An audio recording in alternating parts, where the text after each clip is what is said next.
We begin with the Night King, not as a villain or a monster, but as a structure, silent, unmoving, and absolute, standing at the center of a system where many bodies act from a single will, where individuality has already vanished long before the first blow is struck, and where the true meaning of his defeat is revealed not in the act itself but in what follows. No retreat, no resistance, no survival, only instant collapse. Because this was never an army, it was a network. Long before such images existed on screen, ancient cultures imagined reality as plural and alive, composed of layered firmaments, many heavens, parallel realms, and branching paths, where humans were travelers rather than subjects, moving between worlds through dreams, ritual, vision, and death, until stories like the Tower of Babel emerged, not simply as lessons about language, but as warnings about compression, about forcing many paths into one structure, one ascent, one truth, where bricks became identical, people indistinguishable,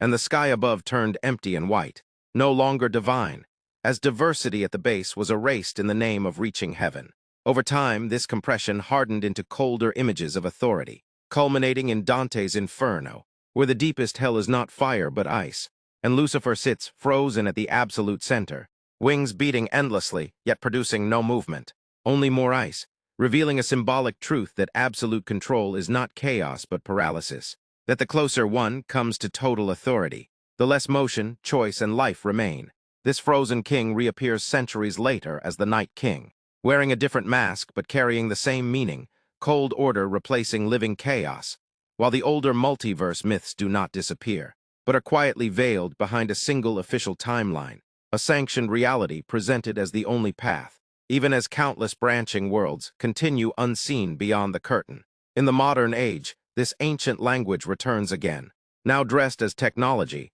as quantum machines are described in mythic terms, existing in many states at once, outside linear time, capable of simulating worlds, transferring mystery from the sky into the machine, while new promises of digital immortality emerge, offering to upload the mind, preserve identity, and defeat death, reframing eternity not as freedom but as containment, as storage within perfectly ordered vaults where nothing can move or choose. Religious language mirrors the same anxiety through symbols of soul harvest, where souls become lights, lights become numbers, and salvation is framed as accounting, while across cultures shapeshifter myths warn that control rarely arrives by invasion, but through imitation, through kings, priests, elites, and authorities wearing different masks, yet casting the same shadow. Coordinated, interchangeable, hive-like, governing not as individuals, but as extensions of a single worldview. And so plurality becomes dangerous. Multiverse myths are reduced to metaphor or heresy.